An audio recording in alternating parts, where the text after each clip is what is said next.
então vamos conversar agora. Presença ilustre neste programa. Está aqui o doutor Zeballos conversando com a gente. Médico, imunologista, formado pela Escola Paulista de Medicina da UFESP, doutorado na Califórnia, também sócio fundador da Sociedade Brasileira Clínica Médica. Ele tem todo e a gente já conhece o doutor Zeballos. Eu não preciso aqui dar as credenciais e tal. Mas o doutor Zeballos é um cara, porque ele, como ele disse sempre, ele fala, eu sou um observador da bagaça. Ou seja, desde que começou o Covid, nós já estamos aqui no dia 28, a gente voltou no dia 21, já faz 1 ano e alguns dias. 1 ano e uma semana que a gente está com esse assunto recorrente, que é a Covid, que é a primeira onda, a segunda onda, a terceira onda. E lá no comecinho, o doutor Zeballos tinha falado do corticoide. Do corticoide, que era aquele começo que ninguém sabia. Isso. Né? Todo mundo falava, não tem cura. A gente estava vendo aquelas imagens que vinham lá da Itália, os respiradores e tal. E aí o doutor Zeballos entrou, começou a falar com a gente, falou do corticoide, falou que tinha alguém fazendo isso, ele começou a cuidar os pacientes e tal. E a gente está acompanhando, o pessoal está acompanhando pela televisão, pelo rádio, pelos jornais, pelos sites, o Covid. Algo que me chamou a atenção e me chama a atenção é o seguinte, o Zeballos, ele sempre antecipou tudo que a gente depois vê na realidade. Porque quando sai a notícia, um fala uma coisa, outro fala outra, tem que usar uma máscara, tem que usar 2 máscaras, tem que lavar a mão, tem que sair, não pode sair e tal. Se você for pensar bem, as 3 coisas importantes que eu me lembro que o Zeballos falou aqui, a primeira foi do corticoide. Hoje já é usado praticamente no mundo inteiro, que é a segunda fase, quando entra a inflamação, que ele falou isso em março. Perfeito. Depois, quando foi no mês de novembro, se não me engano, foi antes das nossas férias, o doutor Zeballos falou, gente, estão saindo na balada, os casos vão aumentar, molecada que está indo nessas festas, nesses bailes, vai no baile, mas fica 10 dias no quarto, vocês vão passar para os outros, tal, não sei o quê. Veio essa segunda outra, um fala que é rebrote, outro fala que é uma coisa. E a terceira coisa que me chamou muito a atenção, que saiu agora uma pesquisa lá nos Estados Unidos, que agora vem confirmado pelos Estados Unidos, que é o caso de andar ao ar livre sem máscara. Saiu uma pesquisa, ontem eu estava vendo isso, também vi. Que de cada 10 casos, isso Estados Unidos, de cada 10 casos de Covid, só 2 o cara pegou ao ar livre. 8 casos foram em casa, em ambientes fechados. E o Zeballos falava aqui, gente, vai correr, vai pro parque, distanciamento na corrida. Não usa máscara, não precisa usar máscara. E aí os caras descem o pau. Desce o pau, falam, vocês são negacionistas, vocês são não sei o quê, você é tal. Porque tem essa briga mesmo, não adianta. Mas eu fico muito feliz de dar essa informação aqui para os ouvintes, porque realmente isso é um fato. Sim. Isso aconteceu. Quem acompanha o programa Pânico sabe disso. Igual o estudo de reinfecção, que ele falava de reinfecção, depois veio um mega estudo aí. E tem mais um dado disso. Lembra que eu comentei que na Espanha fizeram um show aberto com 5 mil jovens, e aí saiu já o resultado. Não teve aumento de infecção após isso. Era um show de rock, 5 mil pessoas, na faixa etária mais nova, saudáveis, não teve aumento de casos por conta disso. Então também é outro indício sobre o ar livre. Muito bem, mas lá tá o Zeballos com essa cara um pouco cansado. Trabalhando pra cacete. Nós queremos saber o seguinte, Zeballos, como é que tá o Covid? Evidentemente a gente está olhando a sua observação. O teu consultório, os teus clientes, a gente não está querendo falar, o Brasil é muito grande, cada um tem uma condição, cada um tem uma coisa, mas a gente está falando com você a sua observação. Bom, vamos lá, não precisa ser nenhum gênio para a gente tirar essas conclusões óbvias. Por uma razão muito simples. Por exemplo, a transmissão, ela poderia ocorrer em superfície, em aerosol pelo ar ou em perdigotos. Aí, ok, aí nós estamos observando. Quando você vê casamento em Trancoso, quando você vê balada, quando você vê o pessoal pega MD, põe na língua, pega, mistura, etc. Não tem dúvida que o perdigoto tem um peso extremamente superior. Por que eu falo isso? Porque quando abriram os transportes coletivos em setembro, mesmo com aglomeração de máscara, E a gente sabe que a máscara não tem uma malha para conter partícula de aerosol, porque a malha da máscara não vai conter um vírus microscópico. Então, a explicação, vamos observar o fato. Ocorreu um boom naquele momento, em setembro? Não ocorreu um boom. Então, isso fala que a transmissão por aerosol, ela é importante, ela ocorre, mas não chega nem de perto do que é perdigoto. Aliás, eu queria pedir um favor para o Sami, se ele consegue fazer um levantamento quando saiu do lockdown lá atrás em setembro, e o número de casos, viu, Sami? Eu quero que você procure me responder. Eu estou perguntando pro estatístico, pro cientista da estatística, se depois que abriram os transportes públicos teve um boom relativamente grande. Boom não teve, só teve depois da balada. Mas se puder fazer essa correlação... Em São Paulo ou no Brasil? Em São Paulo que a gente acompanha, porque em São Paulo eu não vi isso. Porque se você mostrar uma correlação de que realmente os transportes públicos, a máscara segurou, isso é um ponto que favorece para o perdigoto. Porque o perdigoto são gotas. As gotas a máscara segura. Agora, não precisa nem ser nenhum gênio para entender que lugar arejado nunca foi bom para os vírus que transmitem pelo ar. Nunca foi bom. Você tem um lugar arejado, não transmite. Você tem o sol, a ultravioleta mata. Então, não é que a gente... não precisa ser nenhum gênio para entender que o ultravioleta do sol, ele é virocida. Isso é um conhecimento de muito tempo. Então, eu acredito hoje que a transmissão, pelo que a gente observou, e não é isso, você ouve esse estudo do CDC que pode andar sem máscara. Ele faz sentido, porque eu nunca peguei ninguém que pegou no parque, por exemplo. Eu acho que eu quero falar da nossa experiência, que isso é a nossa experiência, ninguém tira, que eu já devo ter visto entre 2.500 e 3.000 casos. Entre março e abril, a minha equipe atendeu 831 pessoas.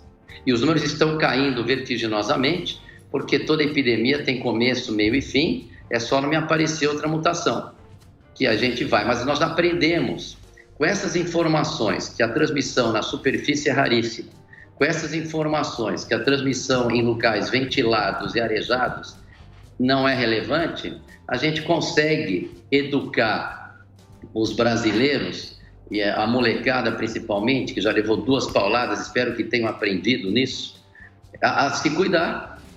A se cuidar, e a gente não precisa mais fechar grandes coisas, não precisa mais ficar fechando nada. A gente precisa ter educação, porque a gente sabe que o lockdown, ele tem no início, ele tinha um propósito, logo quando a epidemia chegava ao país, para conter as pessoas em casa, enquanto se montava uma estrutura. Repeti isso várias vezes aqui, o lockdown não veio para as pessoas não pegarem a doença. E a ideia de um trabalho do Science, que eu falei numa entrevista há 1 ano aqui na Jovem Pan, era soltar as pessoas de baixo risco, naquela época que a gente não conhecia muito, e se por acaso começasse a crescer os números, você de novo fazia 15 dias de lockdown. Zé Balas, já tem o gráfico aí para você comentar, o Igor vai pôr, eu peguei o de São Paulo, ó. Tem o por mês a mês de São Paulo. Acho que está na tela aí, se quiser comentar. Então, depois de setembro, você vê que não teve, né? Para quem está nos ouvindo. E, ó, no dia 20, aqui em novembro é balada. Olha a diferença. Porque mesmo apesar da abertura com os transportes públicos lotados, você vê que continuou em queda. Aí teve um boom da galera molecada que estava escondido. Exato. E aí, balada, porque ficou claro que é perdigoto. Sami, olha a informação que você está me dando, olha as conclusões que a gente pode tirar. A gente pode tirar que a transmissão via aerosol no metrô não foi tão relevante. Não é dizer que não ocorreu. Então, a máscara por si só, a única explicação que eu dou é que o perdigoto é infinitamente mais importante do que a transmissão aerosol que passaria pela malha. Você está entendendo? Analisar a interpretação desse fato que você me mostrou aqui? Por isso que a gente fica preocupado só com perdigotos. Agora, o pessoal faz muita analogia com a Inglaterra, que fez lockdown, que deu certo. Olha lá o que aconteceu na Inglaterra. No inverno, caíram os números, a molecada saiu, foi para o pub, no inverno. Pub é underground. E quem já foi num pub inglês, os caras já ficam doidos, já pedem para você pagar um round, aí vai outro pagar um round. O que vai de saliva, se todo inglês comesse farofa no pub, você ia ver o que ia ficar sujo de farinha no chão. Porque é uma situação de muito perdigoto.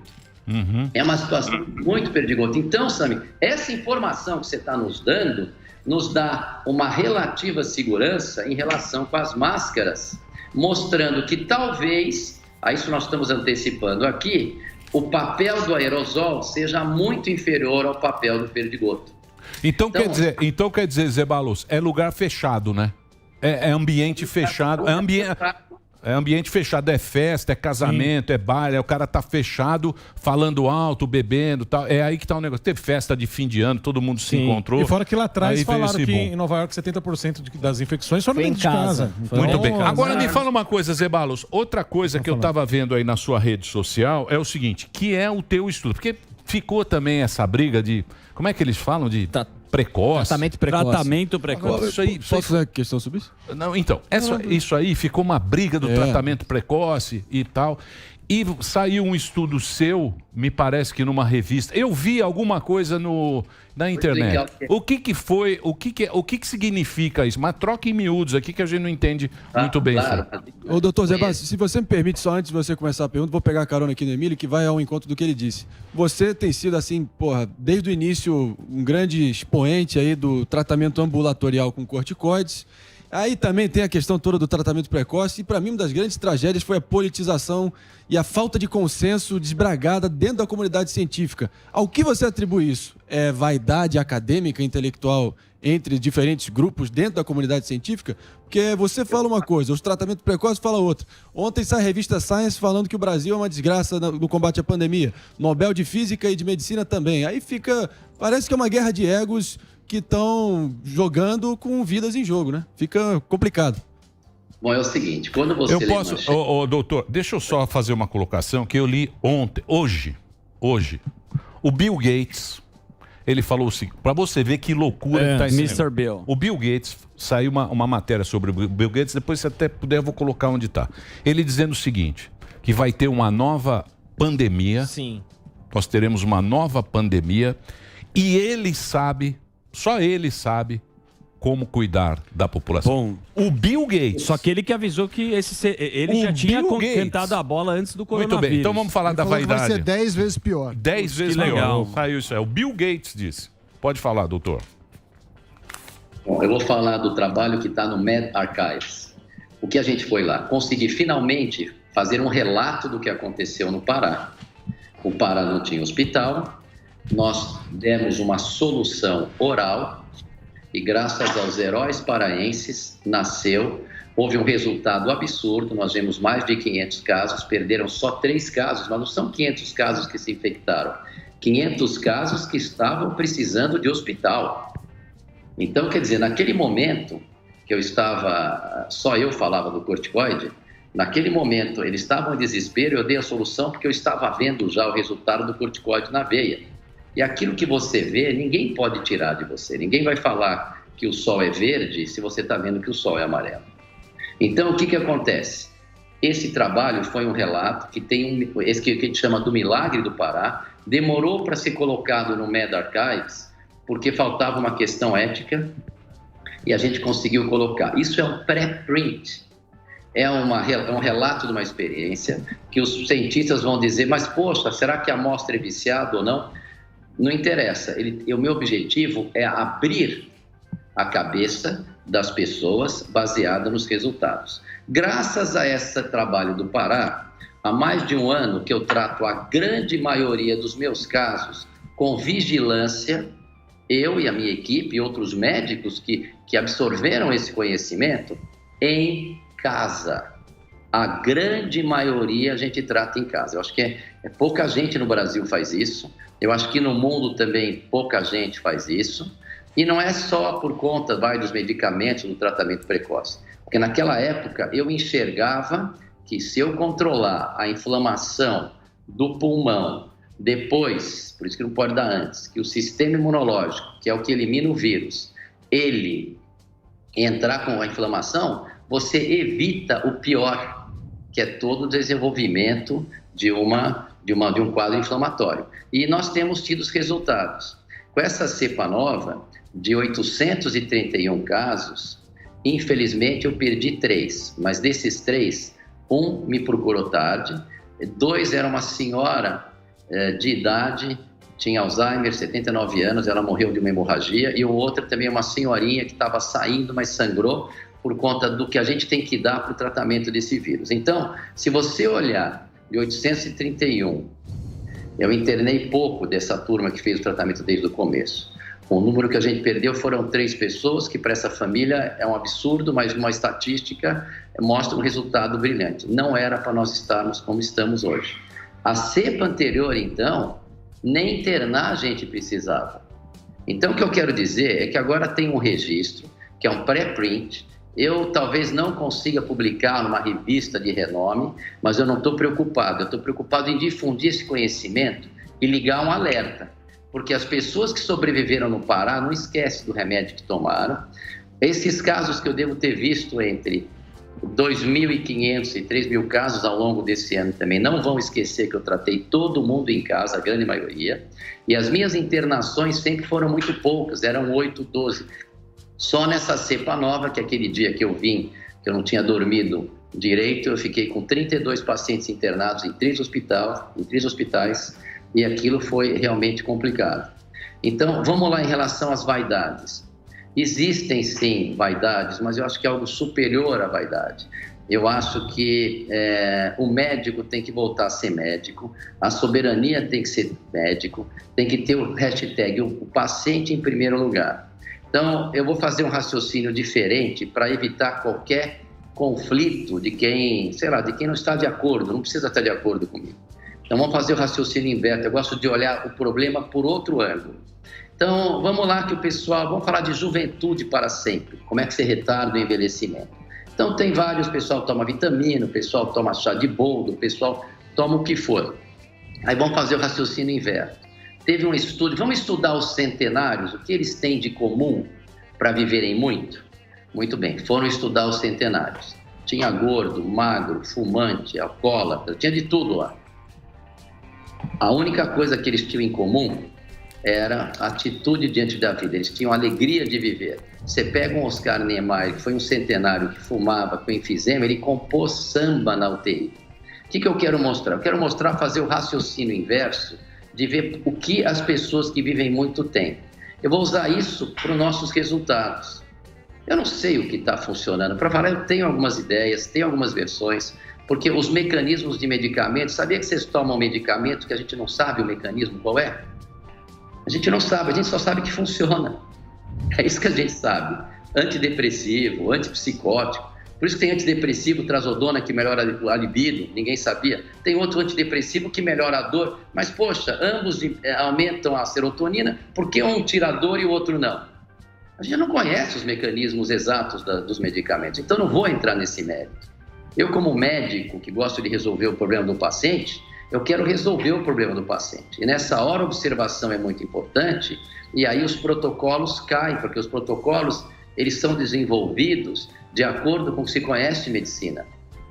Então, o que acontece? Eu vou fazer o raciocínio contrário. Com esses números que eu e a minha equipe temos, que a doutora Carliane tem, que a doutora Vânia Brilhante, que o Roberto Becker, que a doutora Michele Leão, que o prefeito de Porto Feliz tem, eu não sei se é por conta do tratamento precoce, eu não sei se é por conta porque eu dou o corticoide na hora certa, eu não sei porque eu protejo uma infecção secundária com antibiótico, mas os resultados estão aí. Eu tenho algumas ideias que podem ser rebatidas. Aliás, quando foi no protocolo do Pará, que a gente realmente ajudou muita gente, foi uma coisa que eu acho que foi um instrumento de Deus, quer dizer, porque poderia não ter dado certo a minha criação que estava funcionando em endovenoso, baseado no que eu entendi da doença, e depois eu vi que eu estava certo no meu entendimento, depois que os estudos apareceram. Então, quer dizer, eu vi lá no Pará que a gente controlou o colapso, mas depois pararam de surgir casos novos. E aí a gente observou que o que eles estavam fazendo para controlar esses casos novos? Tem 2 opções, ou é porque a epidemia estava no fim, porque o colapso, o cara doente, faltando ar, asfixiado, a gente controlou. Pode ser ou porque a epidemia está caindo, ou porque esses medicamentos têm uma ação que pode inibir o maquinário da replicação viral e vai por aí afora. Mas fazendo o raciocínio inverso, eu gostaria que as pessoas deixassem a vaidade de lado e vejam o que quem tem resultado está fazendo. E eu digo, esse tratamento ambulatorial que a gente faz, com muita humildade, que eu faço há mais de um ano, salvou muita gente que está nos ouvindo aqui hoje e não precisaram colocar o pé no hospital. Se talvez eu não tivesse dado corticoide na hora certa, seria mais um que iria por tubo, seria mais um que ia ficar com falta de ar internado, precisando de oxigênio. Como é que isso vai ser demonstrado ou não? Eu não sei, basta ver os 3.000, 2.500 casos que a gente viu. Essa cepa nova me deu mais trabalho. Tive que entubar 2 jovens, porque chegaram atrasados. Saíram. Tive que entubar 2 senhoras. Saíram, graças a Deus.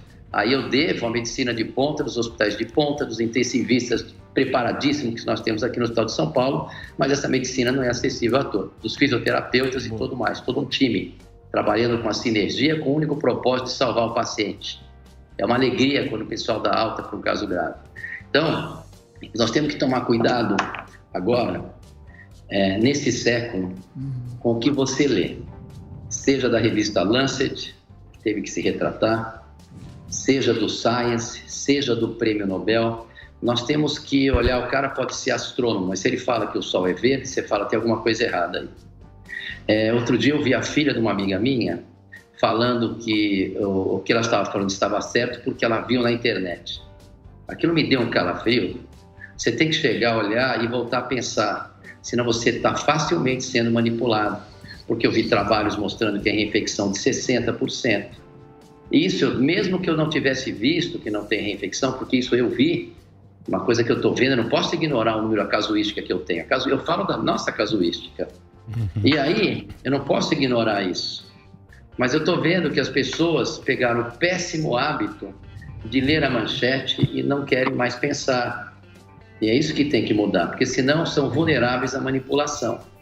Agora, as boas notícias que a gente tem é que a transmissão pela superfície é mínima, a transmissão com aerosol em locais ventilados é mínima também, é pouca, e eu afirmo para vocês, gotas, perdigotos, são os grandes vilões.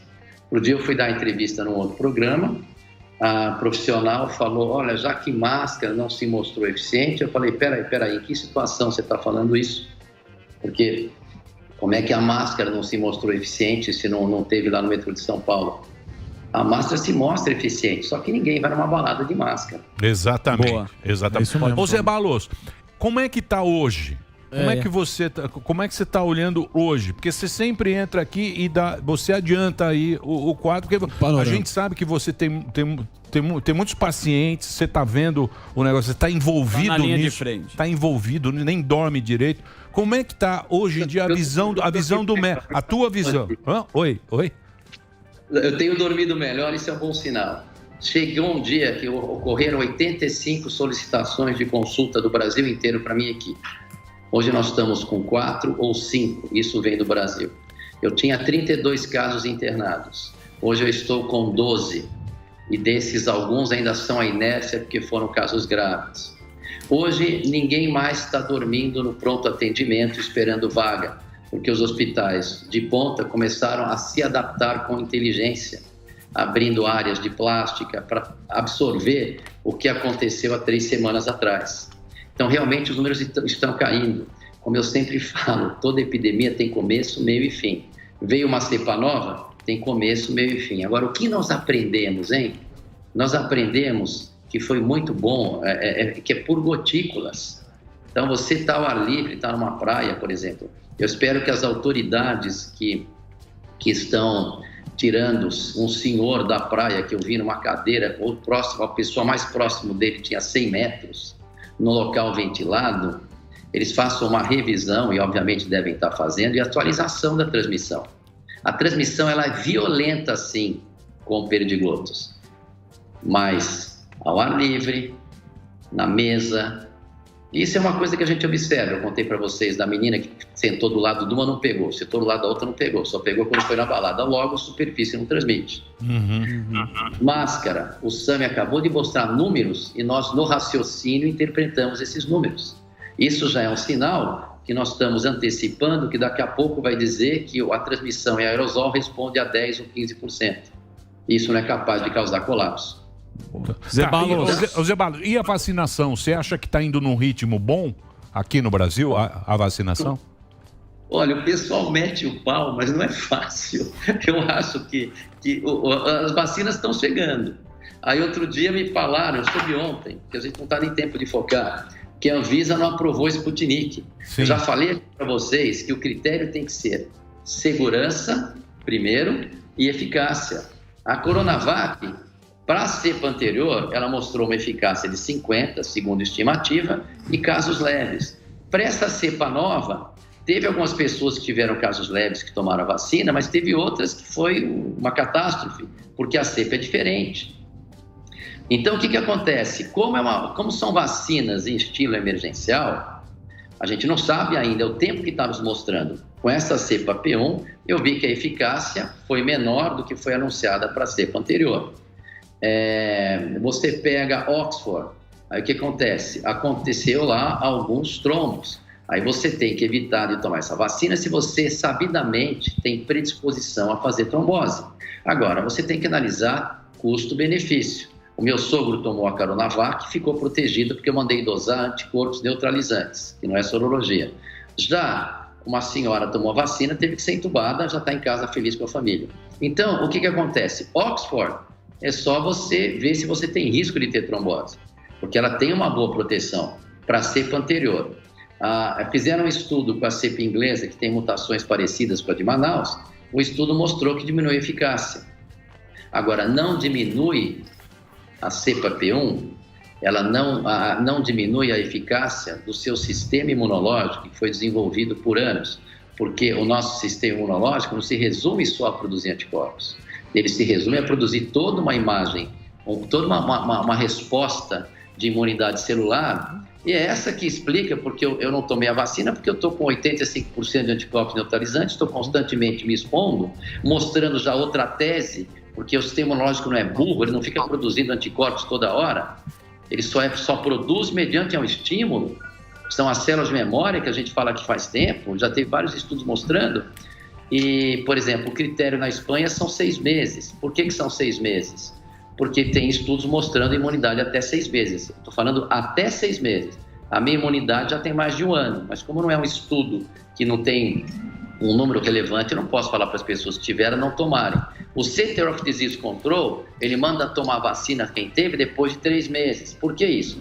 Porque 3 meses caem os anticorpos. Mas o imunologista americano diz que o Center of Disease Control está subestimando a célula de memória.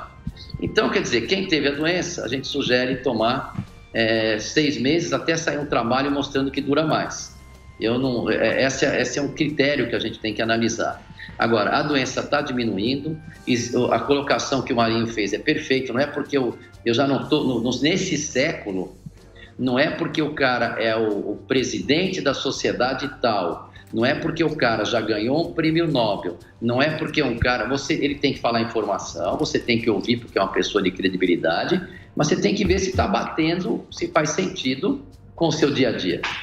Senão é pedir para manipular. Agora é óbvio que existem duas forças, porque eu acho um absurdo, não é possível que eu seja o único que tenha descoberto esse tratamento ambulatorial. Ninguém ouve a gente, estou falando faz tempo, não é possível. É a politicagem, Vocês acham um gênio porque eu falei que correr ao ar livre, sem máscara, e vírus que transmite pelo ar, isso não é genialidade, isso é manipulação de inflamação. É isso aí. Doutor Zeballos, muito obrigado pelo papo, hein? Boa. Obrigado aqui mais uma vez. É um prazer imenso. Saudades. E agora vamos torcer para o pessoal aprender a usar máscara em lugares fechados. Sim, e usar corretamente, né? Cobrir tudo direitinho. Tudo, porque só serviu para aparecer pedido.